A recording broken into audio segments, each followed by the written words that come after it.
Ladies and gentlemen, boys and girls, welcome back to a motherfucking podcast I like to call This and That. A podcast where we talk about anything and everything going on around the motherfucking world of news, sports, politics, whatever.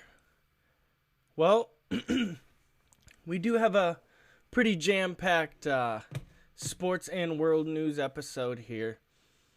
So let's not waste any time and let's get up on into this, starting off with the first story. As we all know, I don't need these headphones. And as we also know, the XFL has folded. It sadly will not be coming back for a second season. The coronavirus strikes again, basically. Striking down sports left and right. MLB and all of them, they honestly don't know what the fuck is going on. So, it sucks to see, man. And what also sucks is, my cousin had season tickets, and I was gonna go to a Vipers game, but due to this stupid fucking coronavirus, that sadly didn't get to happen. So, but fuck. I was excited for the XFL, you know?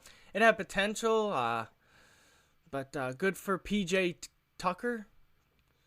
And, PJ Walker. Yeah, good for PJ Walker and Jordan Tiamu. Those are the two guys that I know off the top of my head that got signed. So, and that really does suck. I wanted to see that league flourish and become something. But this stupid coronavirus pandemic just fucked us over once more. But you know what else the coronavirus got rid of and postponed till next year? That's right. It postponed the Olympics. But it may kickstart the Japan economy, according to the Straits Times. This is from straitstimes.com. And this is from Tokyo AFP. Postponing the 2020 Olympics will provide a welcoming boost to the coronavirus hit Japanese economy next year. A senior international committee official claimed on Thursday, April 16th. With tens of thousands dying around the world from the coronavirus, the IOC in Japan last month took the historic decision to delay the Olympics by 1 year, with the opening ceremony planned for July 23rd, 2021. The pandemic has devastated the global economy as economists predict a small Great Depression with 9 trillion 12.87 trillion wiped out and tens of millions of jobs lost. Japan, the world's largest economy, has no exception. But the IOC official John Coates told reporters holding the games in 2021 could be a very positive opportunity for an economic stimulus that could kickstart the economy again. I think there will be a lot of countries and cities around the world wishing for a similar opportunity, he said. Economics at SMBC Nikko Securities have estimated postponing the games would reduce Japan's GDP this year by some $6 billion to be recouped next year if the Olympics actually take place. And then it goes on to say, and by the way, the links to all these articles and all that will be in the description down below, but I'm going to skip through it here.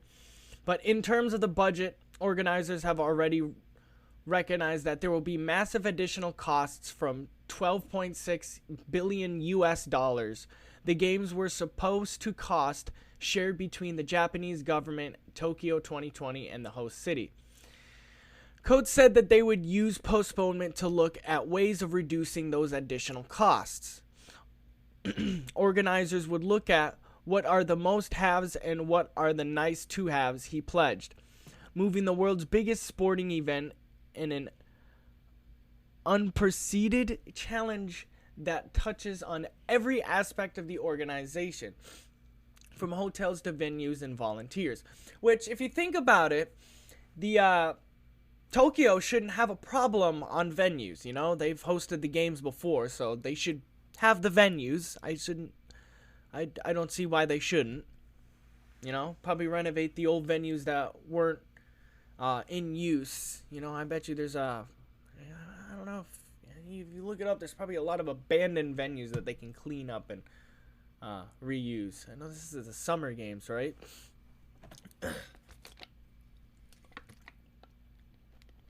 But that does suck. I kind of was looking forward to the Olympics, the events I do like to watch. I like to watch the swimming.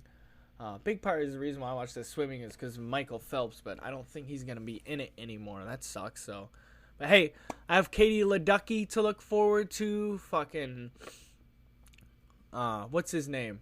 Ryan Lochte. Hell, let's see if those two can fucking rip some ass this year for the U.S. But fuck, without Michael Phelps getting a shitload of gold medals, man, I don't know. The U.S. have been on top the last couple Olympics, so we'll see what goes on. Whew. But honestly, my favorite Olympic event, I have to say, is probably basketball. Out of all the events, I like to watch the basketball event the most.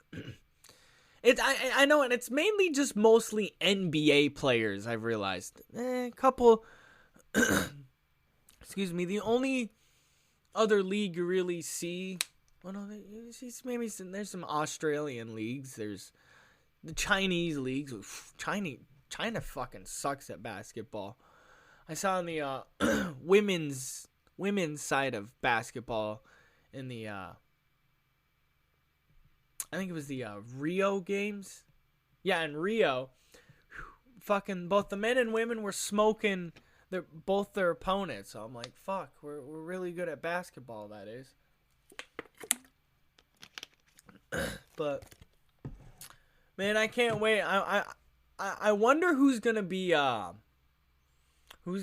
Team USA this year. I'm sure we'll have some fucking pretty beast superstars, that is, but hey, we'll have to see what happens. Moving on to some NFL talk here. As we all know, the New England Patriots have lost their franchise quarterback in Tom Brady to free agency. He signed with the Tampa Bay Buccaneers for 2 years. Speaking of that, I may or may not possibly get tickets to a Buccaneers game. So, I'm hoping. I don't know. We'll see. I'll have to figure that out. But we're going to be taking a look at the 5 best possible quarterbacks when the New England Patriots picked at 23rd overall. And this is from a local site in Massachusetts, masslive.com. And this is written by, does it tell me who's written by? It's posted April 16th at 6 a.m. by Chris Manson. So this is Chris Manson's list from masslive.com. And apparently, let's start at number 5. So number 5 from FIU at 6'4", 213 pounds. He's got James Morgan. And James Morgan has 2,560 passing yards, 14 touchdowns, 5 picks. That was this season, last season. What is this James Morgan guy? Let's see what this guy's all about. James Morgan. Let's see here. Can we get some stats? There we go. Sports Reference. What was his career like? All right, so I can see he's not that much of a passer. Hasn't had any season over 3,000 yards. Excuse me, hasn't had any season over 2,000 yards. His best season passing yards is 2,727, and that was in 2018. Let's see, what was that? How many? 7 picks to 26 touchdowns. Okay, so he didn't have that too bad of a year. Honestly, his best year is probably 2018 when he threw for 26 touchdowns, 7 picks, 2,727 yards. He completed 65.3% of his passes. Yep, 65.3% of his passes. Okay. His overall passing percentage in college was 57.2. It's all right. Okay. Oh, he played for Florida International. There you go. That's number 5. Number 4, we got, Jalen Hurts out of Oklahoma. Oh, my God. I hope the Patriots take Hurts. That's one quarterback I hope we do take if he's available. Let's take a look at fucking Jalen Hurts, man. I hope we take him as well. This kid is a beast. Let's see. Can we get his football reference? Sports reference? There it is. Let's see. In his years in Alabama, he started 15 games. This is his first year in Alabama, 2016. He had 2,780 yards, 23 touchdowns, 9 picks, 139.1 pass efficiency rating. Good thing I can hover over and it tells me what it is. That's not quarterback rating. Where's his quarterback rating? Where is it? Oh, well. Let's see. His 2017 season, 17 touchdowns to 1 pick. Started 14 games. Okay.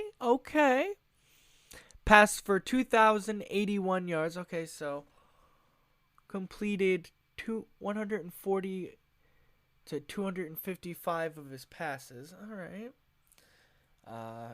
His 2016 year, I forgot to say, he went 240 for 380, so he passed a little bit more. So he passed a lot less in 2017.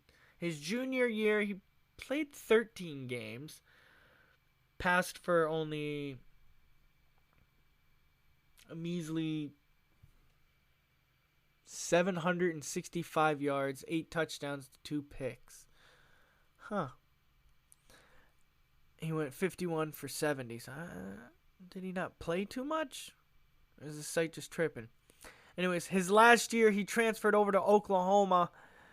He had 32 touchdowns, 8 picks, 3,851 yards. And he completed 60.7% of his. It looks like he's a pretty accurate fucking passer. Throughout his college career, it looks like he was able to keep his passing percentage in the 60s. It's not bad. His 2016 season was 62.8% pass completion percentage. His 2017 percentage was 60.4%. His his third season, which was 2018, and this was his best percentage year. Well, this was because he only had like 51 out of 70 attempts, but 72.9. I don't know if you really count that one. But his best season in college, he had a 69.7% passer completion percentage. So he's not bad. I mean, I wouldn't mind him. Number 3, he had Jake Fromm from Georgia. Ooh, Jake Fromm. Let's check out this guy. Where's this? All right, we'll have to go off ESPN this time. I can't find his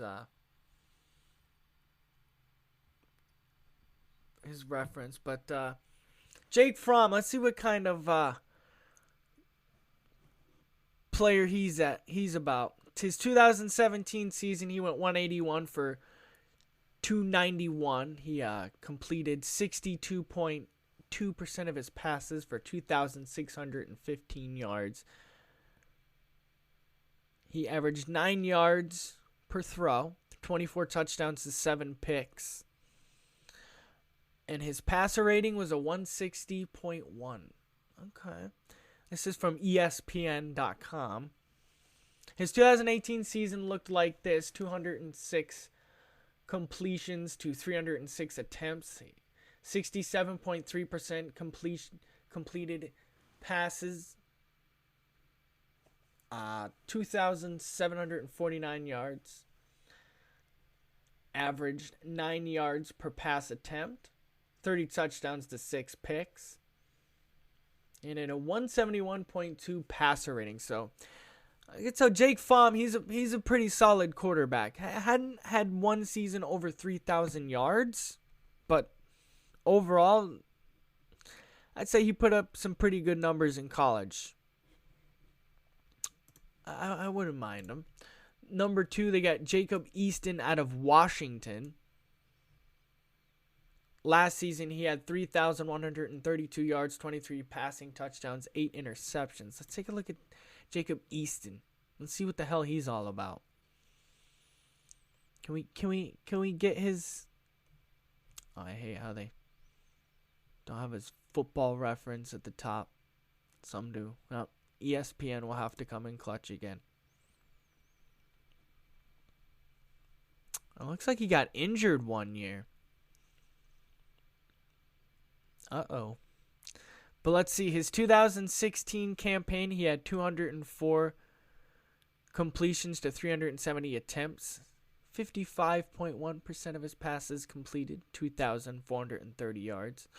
16 touchdowns to 8 picks. Okay, all right. And it looks like he got injured in 2017. It looks like he didn't play in 2018.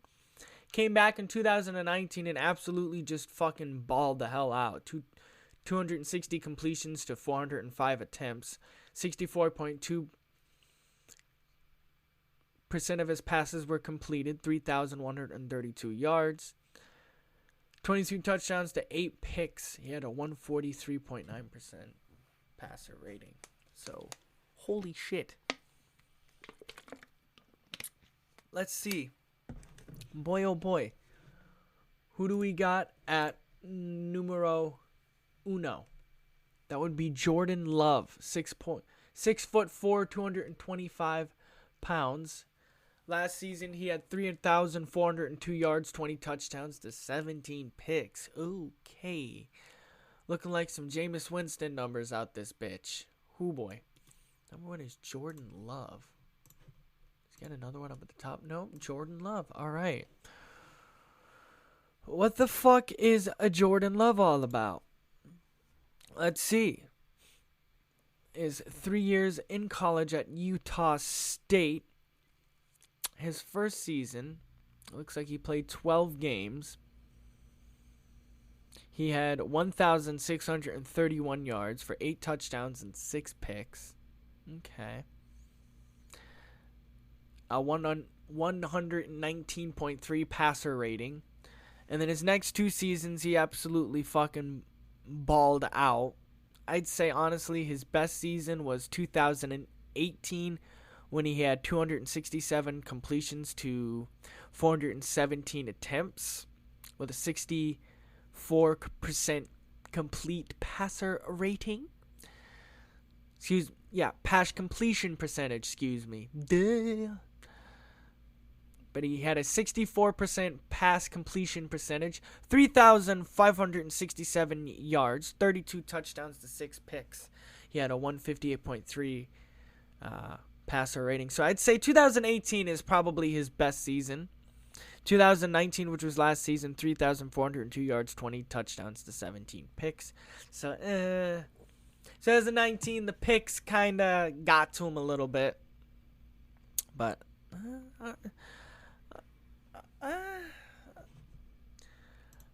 out of all the quarterbacks I've seen, honestly, I want Jalen Hurts out of them the most. I want Jalen Hurts. Guy sounds like a beast. Jalen Hurts or maybe Jake Fromm. Hurts or Fromm are my top two picks I want the Patriots to take. But let's see what Billy Belichick has the fuck up his sleeve come draft time. Alright, let's move on to some golf news, because why the fuck not? The PGA Tour announces plans to resume in June with behind closed door tournaments. Ooh boy. This is from golf360.com. The PGA Tour has announced two plans resume in June, with the first tour's tournaments being closed to spectators due to the coronavirus pandemic. How did Cardi B do it? Coronavirus. All right, I'm sorry, I'll stop. The tour has been suspended since the Players' Championship was canceled after the opening round on March 12th, with the first three majors of the year, the Masters, USPGA, and the US Open postponed and the Open Championship canceled for 2020. As a result, September's US Open and November's rescheduled Masters will form as a part of the PGA Tour's 2020-2021 season, with 14 events remaining on the 2019-20 calendar. And then it goes on with a bunch of quotes and shit. You guys can read the article for yourself in the description down below. But for all you golf fans, y'all are going to get your golf behind closed doors June. So there you go. In other COVID-19 news, Von Miller has coronavirus. Yeah, that's right. Von Miller has coronavirus. One of the game's best pass rushers and a former Super Bowl most valuable player. You should have just put fucking MVP, but nah, you gotta put... Anyways, this is from NFL.com. MVP, Denver Broncos defensive end Von Miller. Jesus fucking Christ, can you just say it's Von Miller? Pro Bowl valuable player, defensive player of the year, fucking Von Miller has a confirmed case of COVID-19. NFL insider Ian Rappaport reported Tuesday per Miller's agent. The Broncos are aware of the situation. Rappaport added Miller found out he was positive for COVID-19 on Thursday morning after he was tested a couple days ago. Per NFL Network's James Palmer, Miller saw Broncos team's doctors after feeling sick recently. Palmer added, Cottonmouth. Excuse me, cotton throat. Miller went on NBC's Today. Oh shit, motherfucker, they gonna get them all coronavirus. I bet you, I haven't really been watching TV, but I bet you a lot of the fucking morning shows they ain't gonna be doing them in a studio. They're probably on fucking Skype or some shit. All the fucking hosts are on Skype or some shit. All doing the show that way and doing the news that way. Oh my God.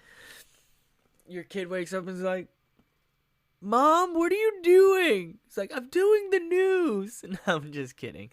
But I don't know. I don't really watch TV. The only real time I watch TV is when a fucking sporting event is on. But otherwise, no, I don't really watch TV.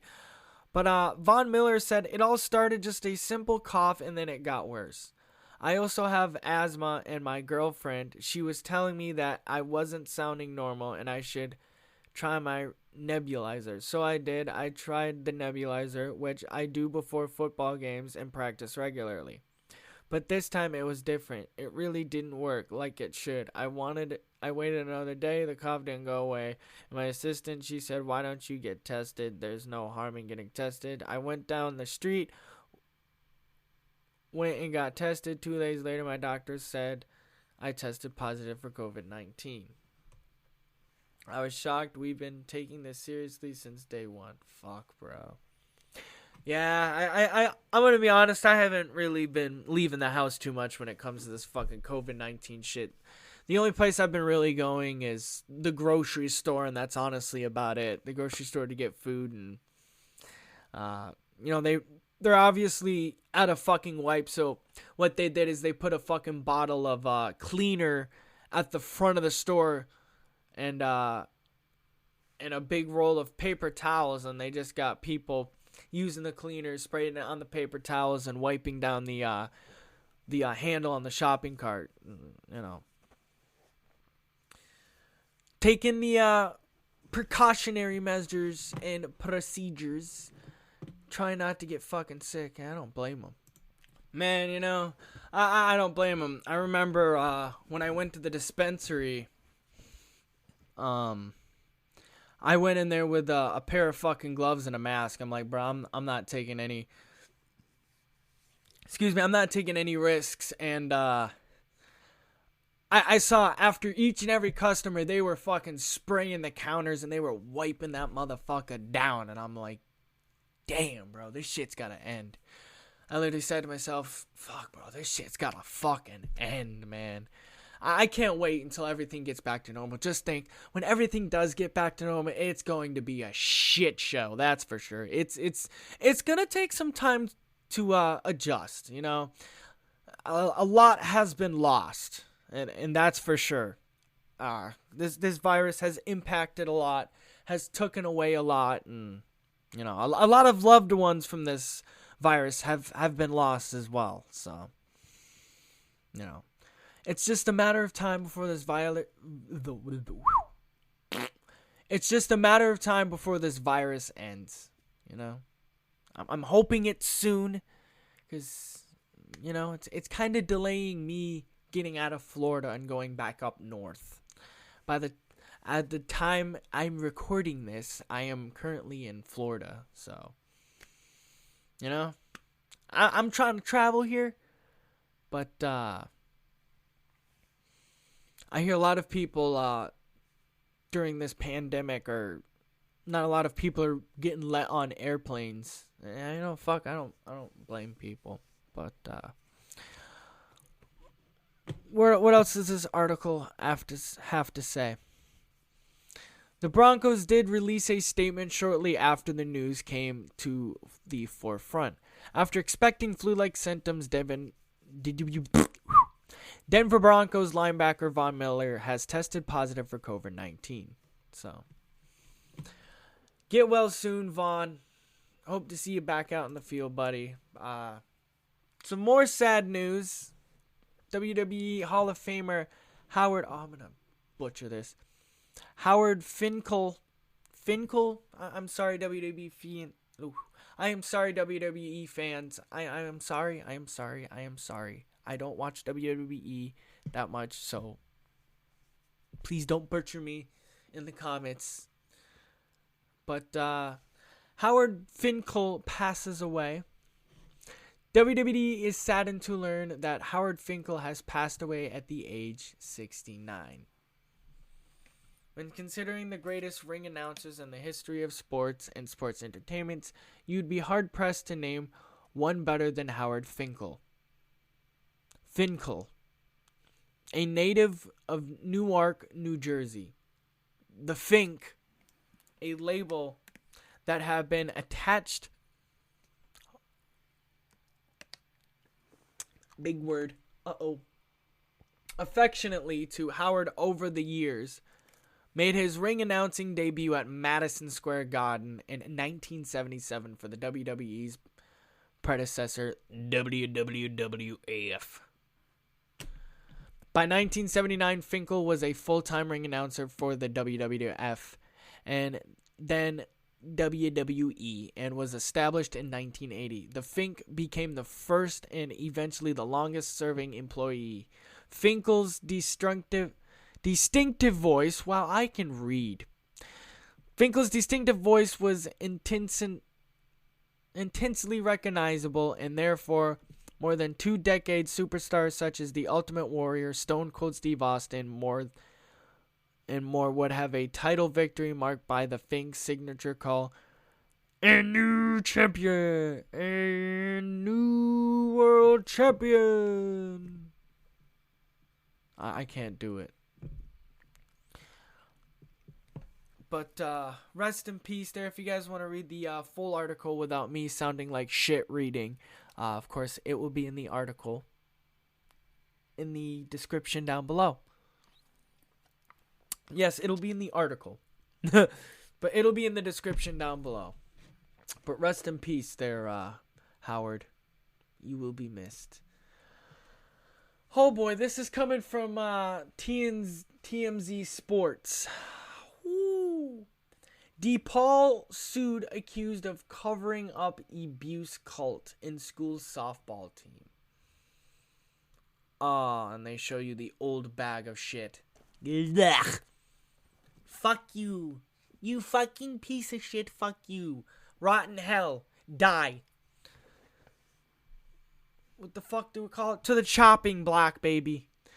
DePaul's former softball coach allegedly punched his assistant in the face and repeatedly verbally abused players. To the guillotine, motherfucker. Damn.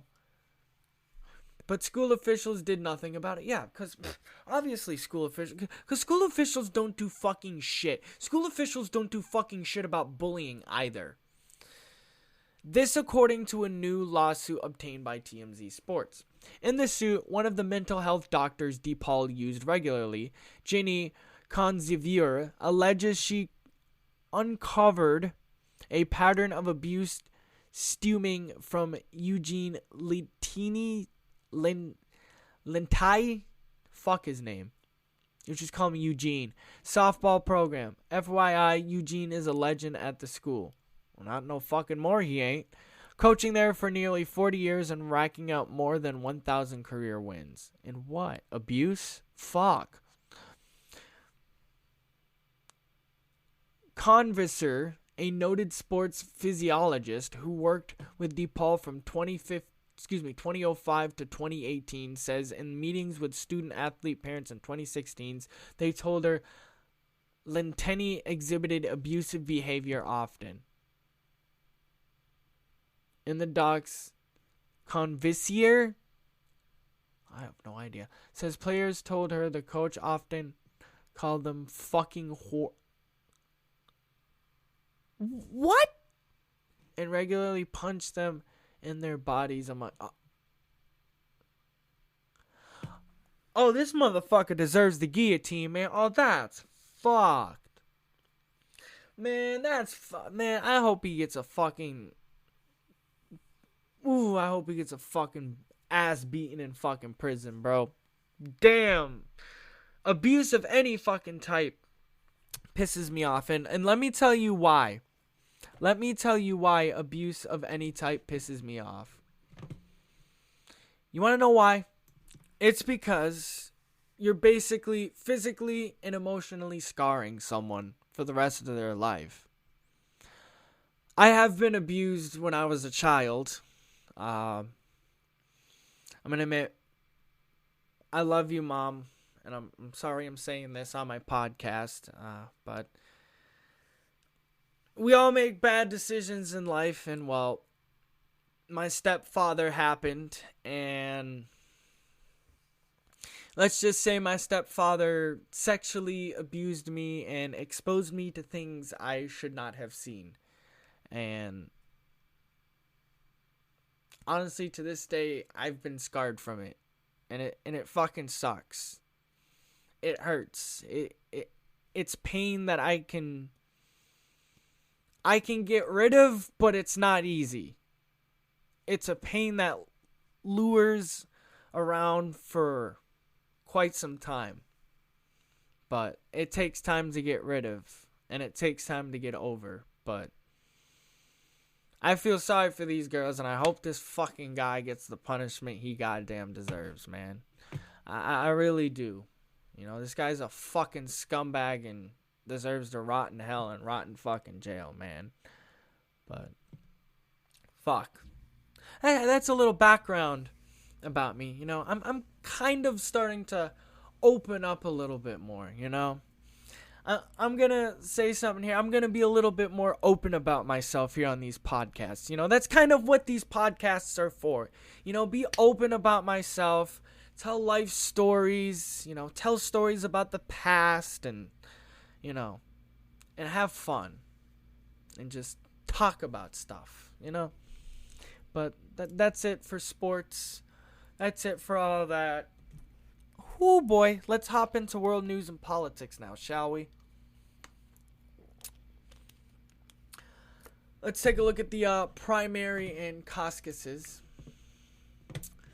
And oh boy. Honestly, at this point, it's down to two candidates left. Donald Trump and Joe Biden. Because Bernie Sanders has dropped out. Once more, the DNC has won. For the second time in a row, the DNC has won. We all know the DNC was doing anything and everything they could in its power to make sure Bernie didn't get this nomination. And it was obvious.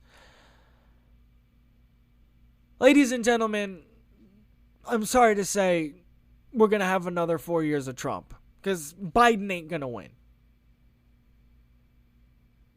I'm gonna admit, I'm going to vote Biden, but I just have a feeling we're having 4 more years of Trump. But anyway, there is one more sports topic I forgot to talk about. I was just too excited to hop into world news because it's juicy, it's good. But whoops-a-daisy, I just looked at my list and I'm like, oh yeah, I have one more sports topic. So I've been thinking about this, and I even mentioned this in my YouTube live, but it's how can Jameis Winston succeed in the NFL? And think about it. 30 touchdowns, he had 30 picks, he threw for 5,000 yards. I want to say that he showed last season that he could be a good passer, but then again, you throw in his 30 interceptions, right? The big two key factors he needs to work on is 1, his decision making, and 2, work on them turnovers. Obviously what he was going with before wasn't working too quite well. Maybe he needs a new coach. Who knows? Maybe he needs a new scenery. But 2 big things he needs to work on is decision making and those turnovers. I have hope in Jameis Winston, I know he has the potential to be an elite quarterback. Again, despite the 30 picks, let's throw that aside. He did throw for 30 touchdowns. Okay. And I looked at some of the picks. Some of the picks he threw were like tipped balls, Some of the picks he threw were like a little underthrown. And some were just inaccurate and straight to the defender. I want to say he showed accuracy last season, but at the same time he didn't. But I don't know how Jameis Winston's future is going to look now, As of right now, I could be wrong. Let's find out. As of right now, Winston is still a free agent. But let's check this out real quick because I'm curious. Are any teams interested in our boy Winston? No. Just 3 teams. A good fit, No. Nothing about teams wanting to sign him. Just people listing off good fits. So, yeah, 2 things Winston needs to work on: decision making and his turnovers. Hey, he did kind of show, but not really. He has the tools, to be an elite quarterback in the NFL. He just needs to work on his game a little bit and make some tune-ups. But I'm hoping he gets another shot in the NFL because, again, I see him with potential. He just needs to fix his game a little bit. But that's a topic I forgot about. But hey, now let's jump into some world news and some politics. So, as I said, Bernie Sanders dropped out. I'm pretty bummed about that. Because I'm not going to lie, I was going to vote Bernie if he won. But again, like I said, DNC stole the nomination. It was obvious that the DNC stole the nomination. Second straight year in a row. It's bullshit.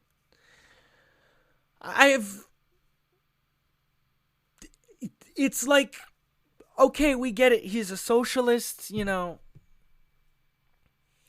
The DNC didn't like his far leftness, I guess. They didn't like how far left he was, and, you know, how socialist he was, and, you know, they just didn't like his policies. You know, well, what the fuck does Joe Biden have to offer? Obamacare is garbage. I'm not gonna lie, Obamacare is fucking garbage. Of course, Joe Biden wants nothing to do with Medicare for all. He's gonna stick with his Obamacare bullshit. But it's up to Biden to see if he can snatch presidency, which I don't think he will. It's 4 more years of Trump. I'm saying it now. It's 4 more years of Trump. I don't think Biden's going to win. I'm going to vote for Biden, but I just don't think Biden's going to win. I just don't. But again, we'll see how this all turns out. See how it all plays out in November, December, whenever that. I think in November. But Facebook to warn users if they've liked, commented on COVID-19 misinformation posts. This is from richmondnews.com. And it says, Facebook will now be letting users know if they've liked, commented, or reacted to a post with harmful misinformation about COVID-19 that the company's moderators have later removed. Article continues below. Oh, there we go. The company announced that the new measure Thursday said that the new message feature will also connect people to myths about the virus that may have been debunked by the World Health Organization, including posts Facebook has removed for leading to imminent physical harm. The new feature will roll out in the coming weeks. We want to connect people who may have interacted with harmful misinformation about the virus with the truth from big word that I can't pronounce, so I'm going to butcher it. Authoritative sources, and I'm just kidding. Authoritative sources in case they see or hear these claims again off of Facebook, said the social media company in a post on its corporate website. Facebook has also added a news section to its website called Get the Facts, which includes fact checks articles from the company's partners, debunked information about COVID-19. The company said it's been working to connect people to accurate information from health experts since the virus was detected a public health emergency in January. It has also parented with fact-checking organizations the world to review content. So basically, Facebook is cracking down on bullshit and shit Trump is spewing out. No, I'm just kidding. But I have yet to see that yet, but and I am going to admit I'm kind of an avid Facebook user. I do use Facebook from time to time, so hey, but we'll have to see how that all plays out there, Mark Zuckerberg. Anyways, how about going across the pond here to the UK, as UK lockdown extended for at least 3 more weeks. Oh boy. Good old Boris Johnson's fucking COVID-19'd up. The coronavirus lockdown is... Oh, this, by the way, this is from Shropshire Star. I probably butchered that to fuck. But the coronavirus takedown is to be extended for at least another 3 weeks. Foreign Secretary Dominican Rahab has said he warned that the lifting restrictions now could risk a dangerous second peak of COVID-19. Yo, Trump, you hear that? Can we wait about the government opening up and all that to make sure it's completely gone, you know? Mr. Raab, who is disputing for Prime Minister Boris Johnson as he recovers from the virus, said the original 3-month timeline set down by Mr. Johnson to come through the peak of the virus was broadly still the outline. Later on Thursday, people around the country participated in the fourth clap for cheers, including Mr. Johnson, who is recovering at his country residence with Mr. Raab and Chancellor Rishi Sunak. Wow, okay, these names. Taking part in Winminster. Mr. Raab told reporters at the Daily Downing Street press conference that there is light at the end of the tunnel, but refused to set out a definite time frame for erasing the lockdown measures, stressing that lifting them now could lead to a second lockdown. So, UK being safe over there, you know, watching out for their people. And I scroll down in the article and it says the coronavirus cases in the UK and around Brent, 328 cases per 100,000, highest in London. And Cumbria has 270 cases per 100,000, highest in England outside London. So, in Newport has 369 cases per 100,000, highest in the UK. So, lots of coronavirus everywhere. Shit's fucked, man. As I said, I honestly cannot wait for this fucking virus to end. I cannot wait for it to go away. It needs to fuck off. And it needs to fuck off now. Because it's pissing me off. I'm not going to lie. It's pissing me the fuck off. It needs to go away. Okay? You need to fuck off. Your fucking businesses right now. You fucking people over. You need to fuck off. Anyways.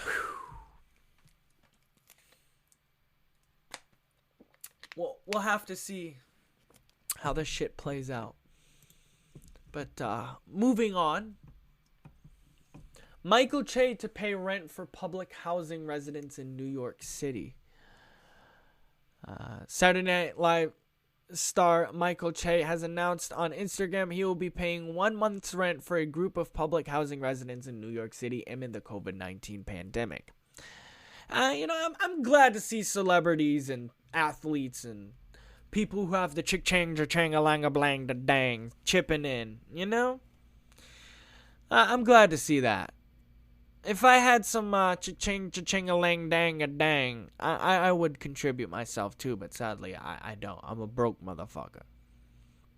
But Che, I'm calling him Che. Che's making the donation to honor his late grandmother who recently died from COVID-19. Fuck, man. Rest in peace, Grandma. The comedian's grandmother lived in the public housing building Che is donating to until the 1990s.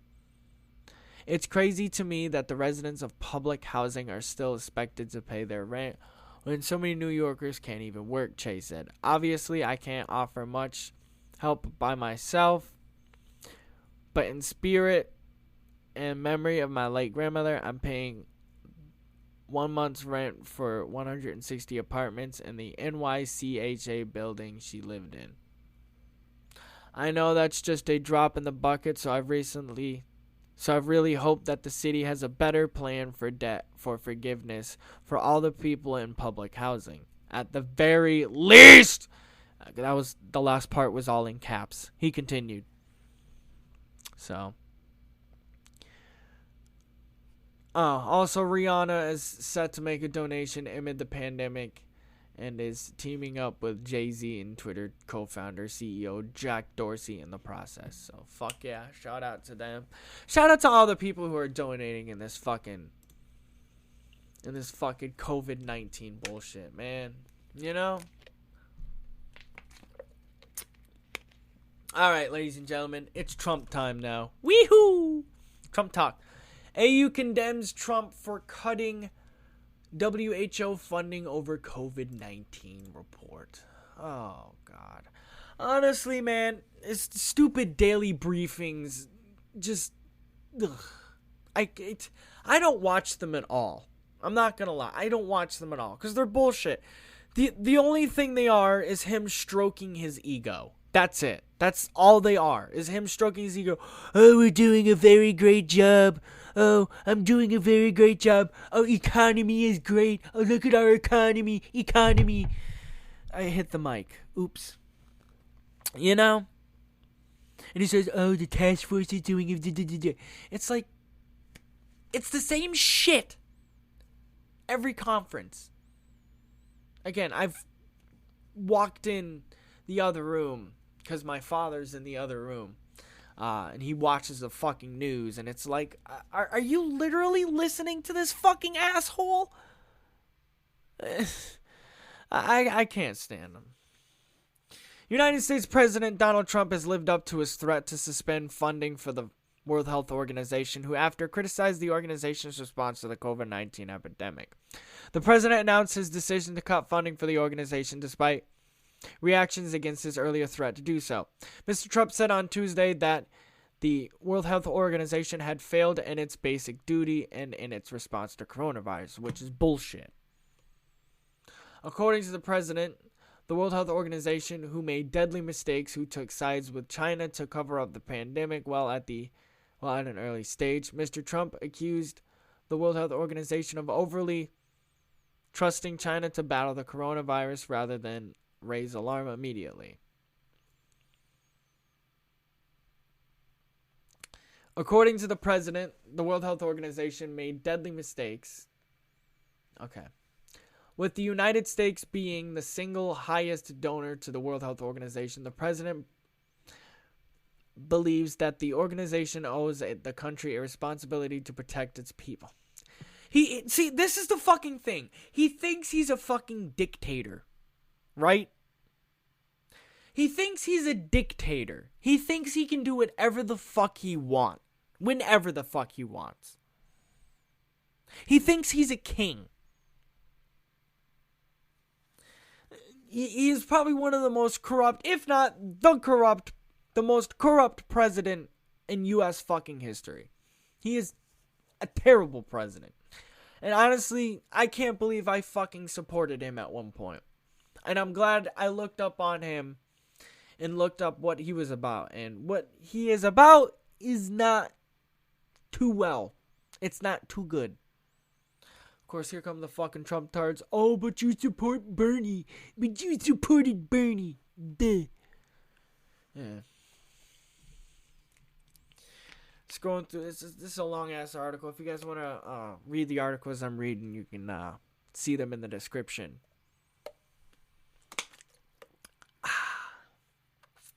But honestly,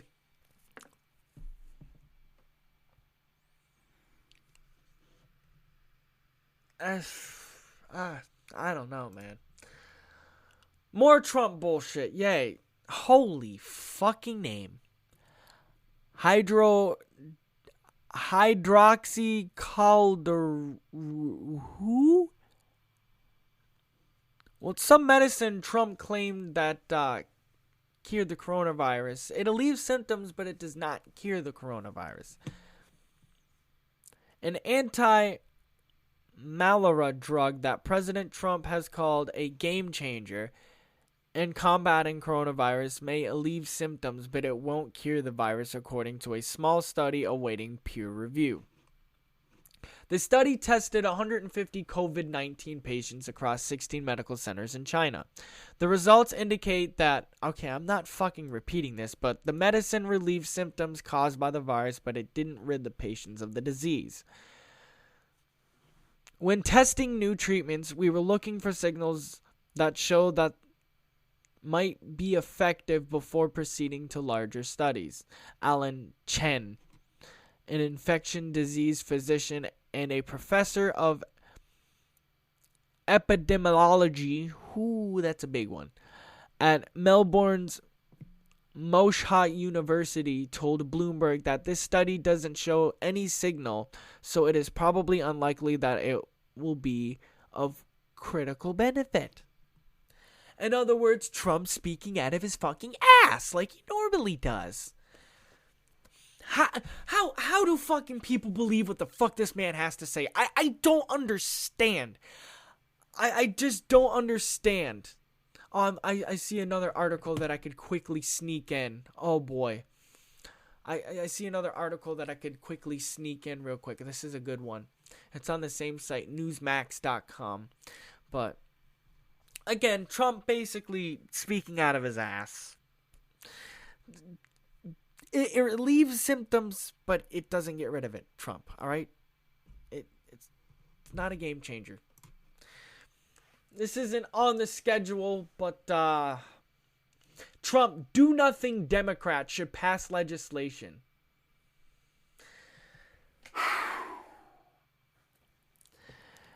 Look on Mitch McConnell's desk. Over 400 fucking bills sit there, waiting for his signature. And he calls us the do-nothing Democrats. I love it. Let's read this real quick. Let's see what the fuck this is all about. President Donald Trump blasted do-nothing Democrats, which, that's bullshit, and blamed them for people losing their jobs. Which, again, him just blaming other people for his fuck-ups like he normally does. Trump's comments in that case, Friday's morning tweet. That's basically what he calls us Democrats, is do nothing. When again, look on Mitch McConnell's desk. Over 400 fucking unsigned bills await his signature. And you call us do nothing. He wrote, today people started losing their jobs because of crazy Nancy. And crying Chuck Schumer. Oh my God.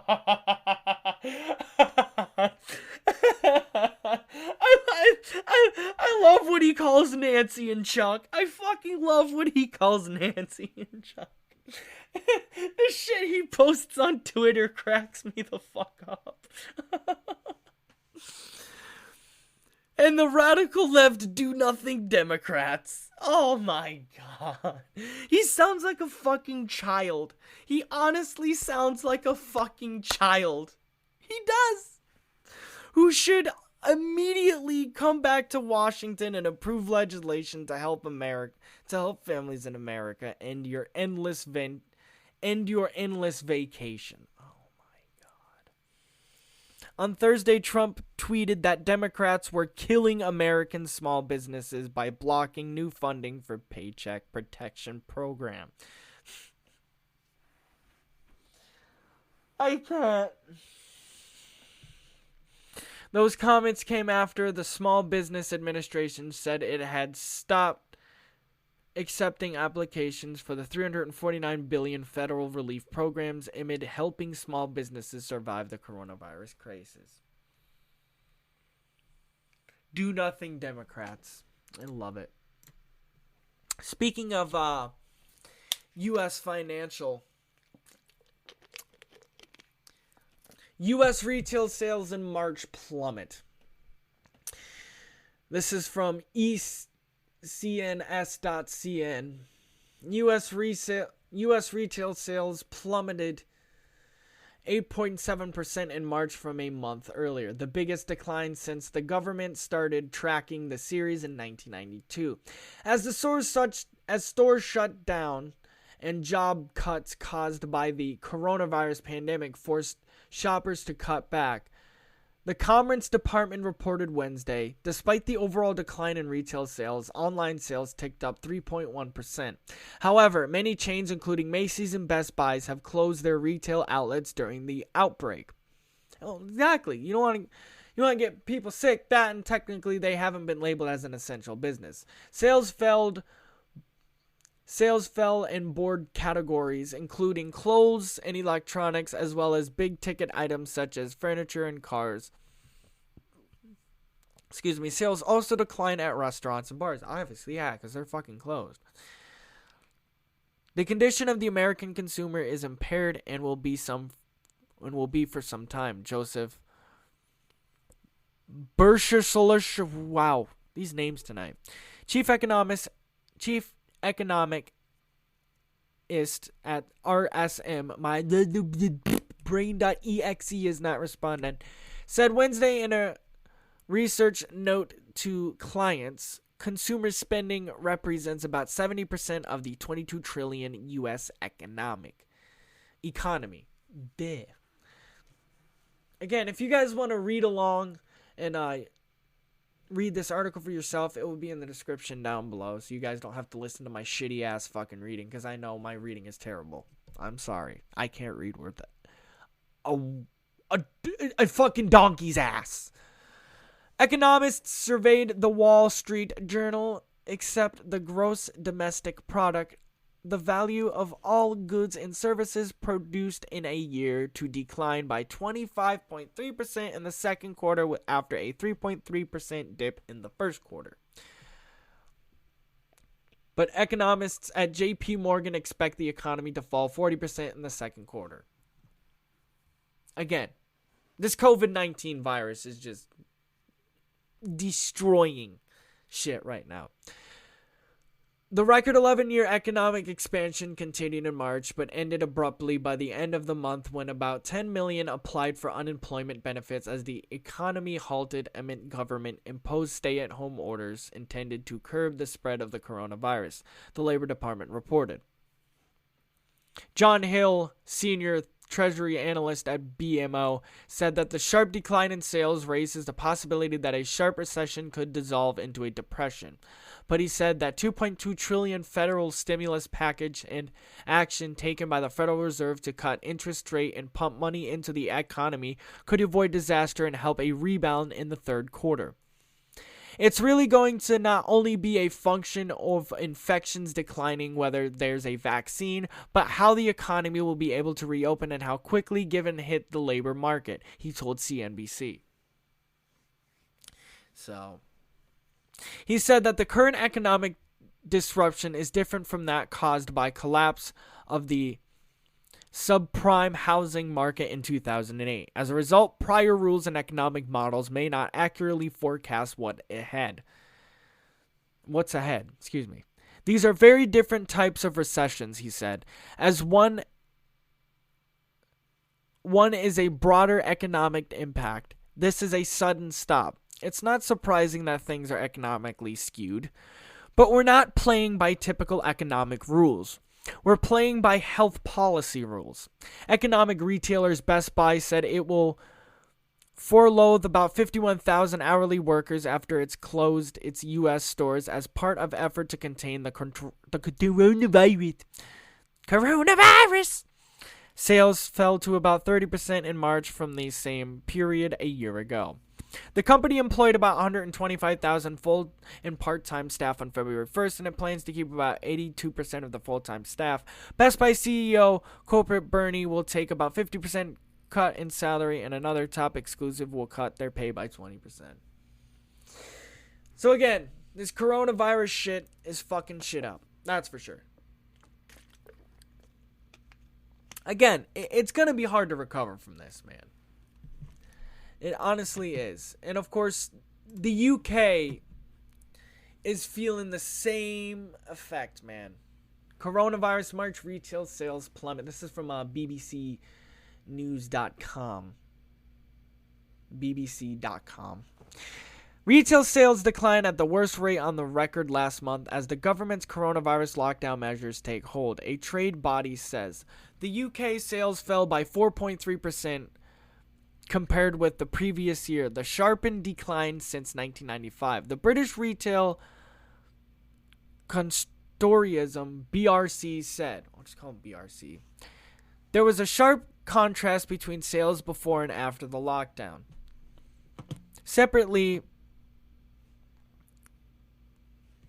excuse me, what is that? Barclay Card figures. Barclay Card. Okay, can you space that? Jesus. Barclay Card figures suggested a huge boost in supermarket sales as people stockpiled food. Yeah, people fucking hoarding here too. A lot of people just scare buying, basically. That's all that is. It's ridiculous, you know. But I don't know. I'm not other people just hoarding fucking mounds of paper towel. You know? I'm not those people. I just take whatever I need and get the fuck out of there. Lockdown Nation. March was a roller coaster month for sales. A BRC and KPMG survey suggested the first 3 weeks saw what a trade body described as an unpredicted surge in demand for food. So, and here we go. They have a little blurb on panic buying here. The data from Barclay Card suggests that the supermarket purchases rose by 20% in March. At the time, shoppers were told to be responsible and think of others, such as NHS workers, after panic buying amid the coronavirus outbreak. Yeah, but of course, we all know people nowadays are self-centered fucks and could care less about other people, and of course they're going to panic buy. The people could care less. They only care about them fucking selves. Spending on fuel fell by 4.2% as roads became quainter. Barclay Card said white travel expenditure,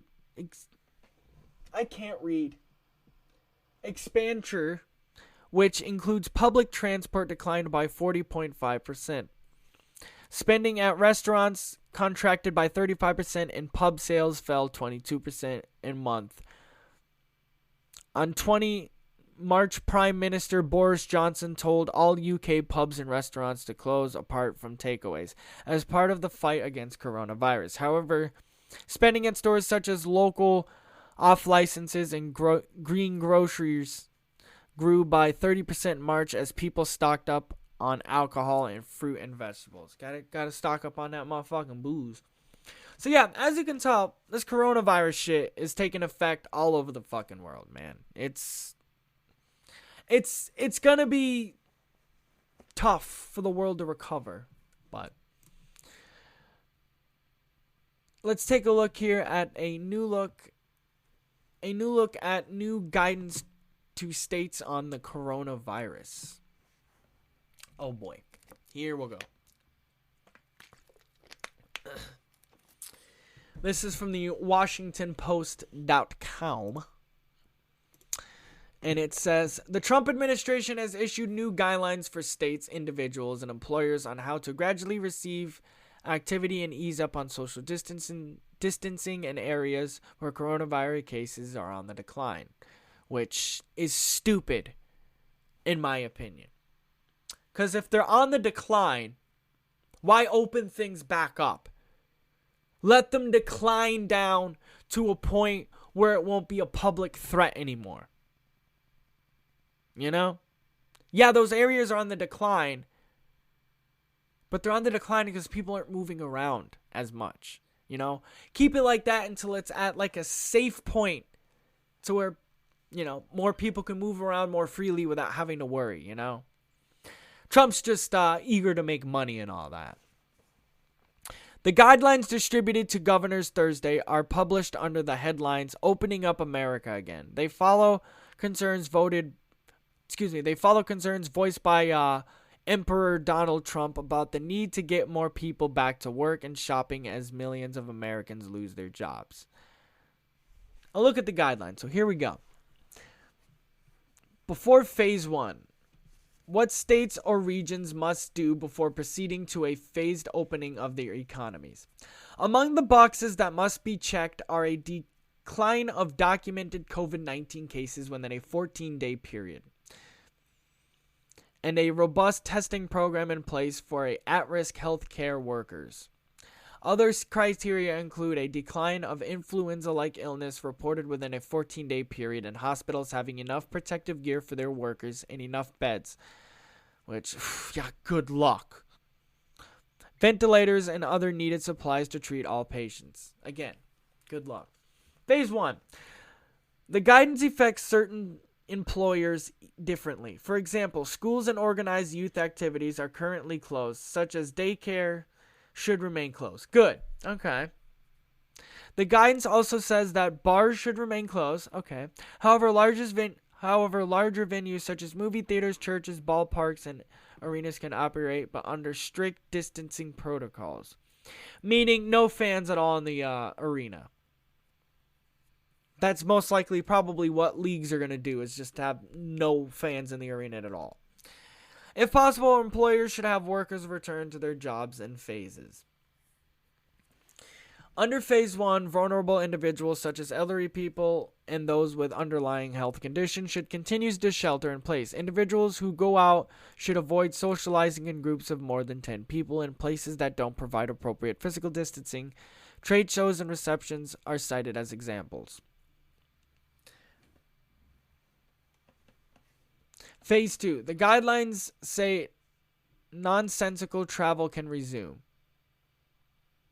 Non-essential travel can resume. However, all vulnerable individuals should continue to shelter in place. When people go out in public, they should avoid social settings with more than 50 people when approaching physical distancing, not impractical. Employers in Phase 2 are asked to continue to encourage telework when possible in closed common areas where personnel are likely to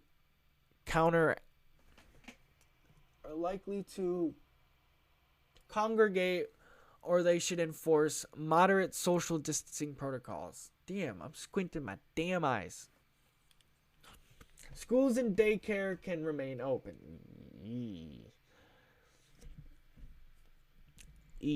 I think schools and daycare should go under Phase 3.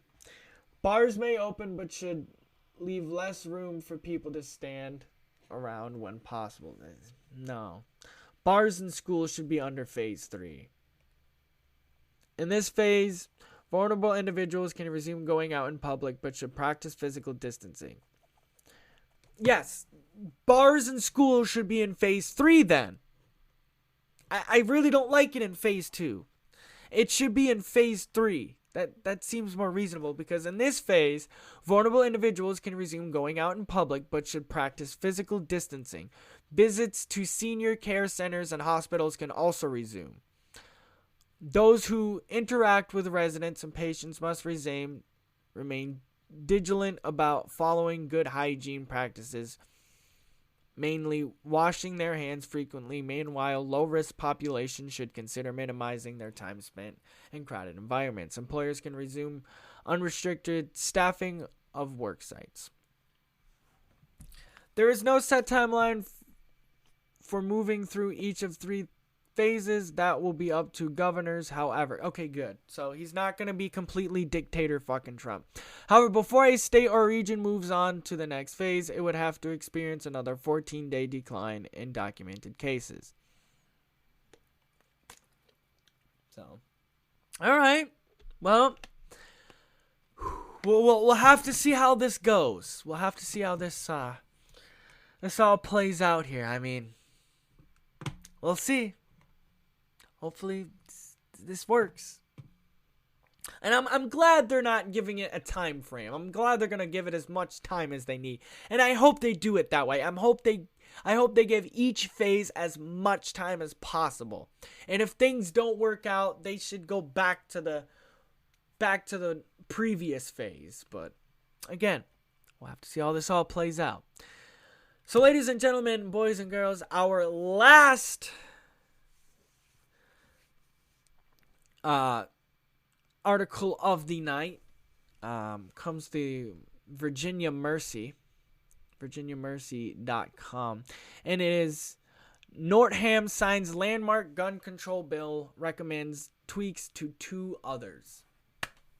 Good for Virginia. At least there's one state that cares about the lives of innocent people. Good for them. I'm glad.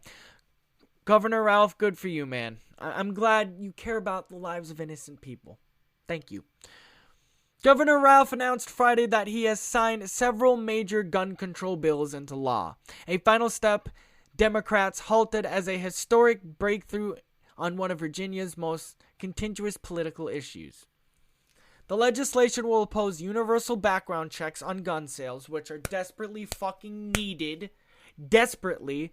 Oh, infringement! Infringement! But yet, you wanted to infringe upon the 14th Amendment. Create extreme risk protective orders that allow authorities to temporarily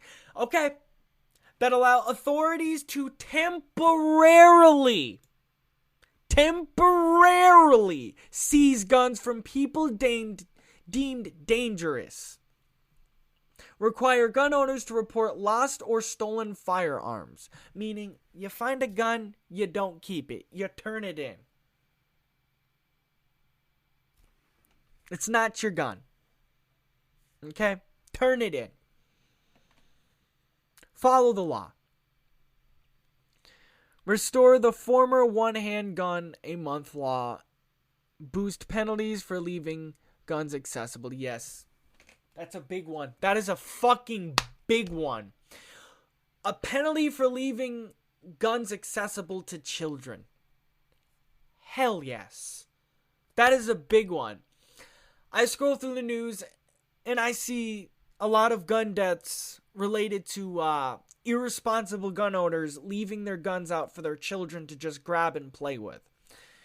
If you leave your gun out in the open like that, then you're obviously not a responsible gun owner. If your children can get a hold of your weapon, you are obviously not a responsible gun owner.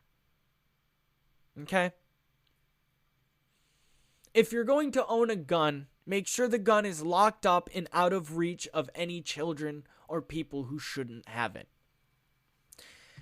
We lose too many Virginians to gun violence, and it is past time we took bold, meaningful action to make our community safer, which gun nuts are going to say, infringement of the Second Amendment. Of course, they're all brainwashed nuts, you know? Listening to the right-wing propaganda from the NRA. That's basically all they're doing. Nordham said in a news release, I was proud to work with legislation and advocates on these measures, and I am proud to sign them into law. These common sense laws will save lives. Damn fucking straight they will. The push for stricter gun laws became a high-profile campaign issue last year as Democrats successfully pushed a flip to control of the General Assembly, winning full legislature control for the first time in decades. With Democrats in charge, conservative-leaning countries across Virginia rushed to pass resolutions declaring themselves as gun sanctuaries, and an estimated 20,000 gun right activists rallied at the Capitol in January against... Let me rephrase that. Let me read that again. With Democrats in charge, conservative-leaning counties, I said countries, conservative-leaning counties across Virginia rushed to pass resolutions declaring themselves gun sanctuaries, and an estimated 20,000 right-wing brainwashed NRA activists rallied at the Capitol in January against the proposed legislation. Again, a bunch of brainwashed right-wing puppets who are believing right-wing BS propaganda and lies. Okay? One of the most fear-reaching proposals, a ban on assault weapons, passed the House of Delegates but failed in the Senate. After moderate Democrats said legislature needed more time to carefully define what an assault weapon is and figure out what to do about weapons Virginians already own. Okay, so I see that. Again, they're like, nah, man. We need to do more research, we need to look into this, and we need to see how this law would work. So I like that. I will not stop, and that legislation will be introduced again. Damn fucking straight. Norman recommended seemingly minor amendments to 2 other gun bills, changes that General Assembly will take up during the April 22nd recovenanted session. With a bill giving local governors more power to ban guns in public spaces. Good. Northern recommended changes to clarify an exemption for higher education meant to protect college shooting clubs, teams, and courses, according to the governor's office. Norham also recommended strengthening a bill stripping gun rights from people subjected to prevent protective orders from domestic violence. This is a big one. All right? Now, this is a big one. People who are domestic abusers, people who are abusers of any type, should have no right to own a gun. They are violent, sick people.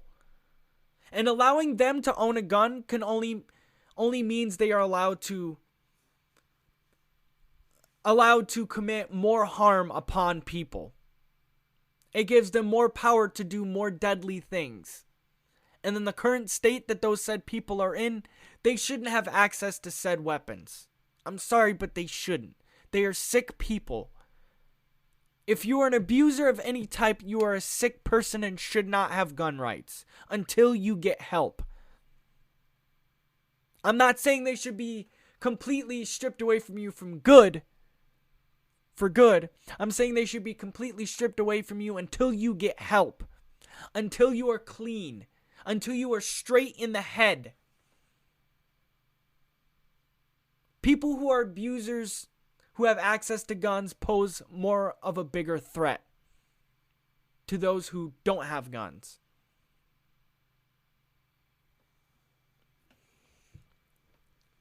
You know?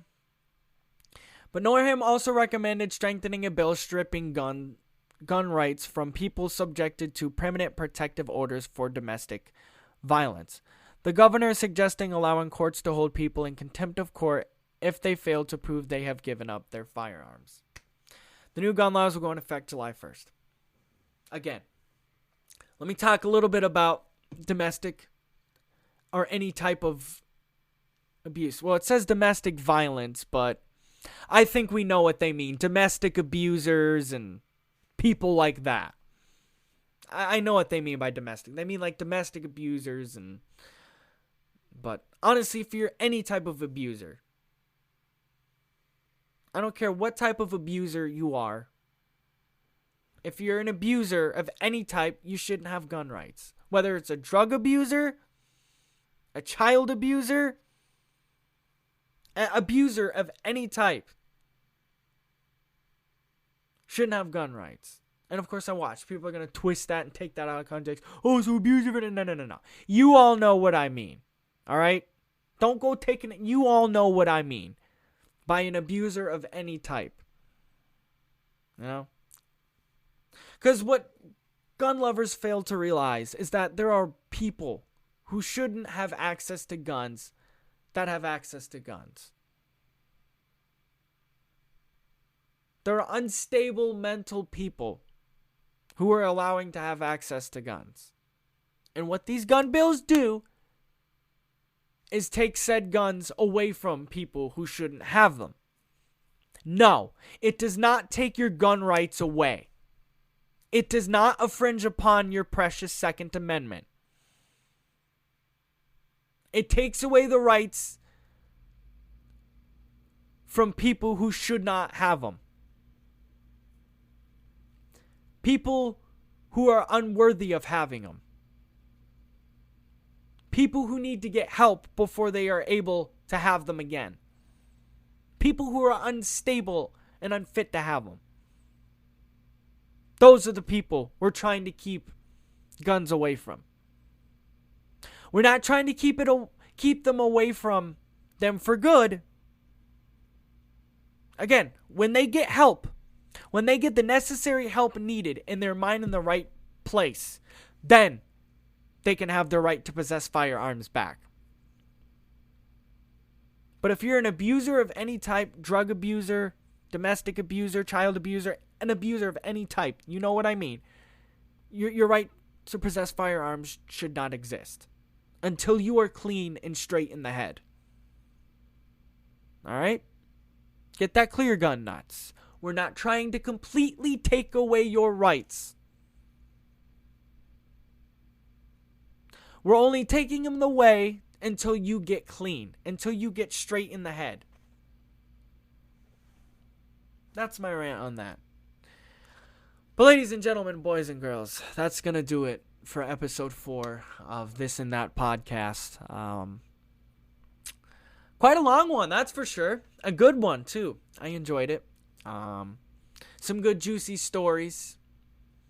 I'm bummed. I'm bummed about Bernie, man. We all know the DNC rigged that shit. We all know for the second straight time the DNC did anything and everything in its power to make sure Bernie didn't win. We all know that. But anyway, ladies and gentlemen, boys and girls, that's it for this podcast episode of the podcast we all call This and That. We all know where this motherfucker is at. YouTube, anchor.fm/Jeremy Mosier. It's now on iTunes. Best way to find it on iTunes is just to search my name, Jeremy Mosier. Give it a rating. Let's get it out there. But anyways, ladies and gentlemen, I'm going to get the hell up on out of here. I'll see you all in the next one. Peace.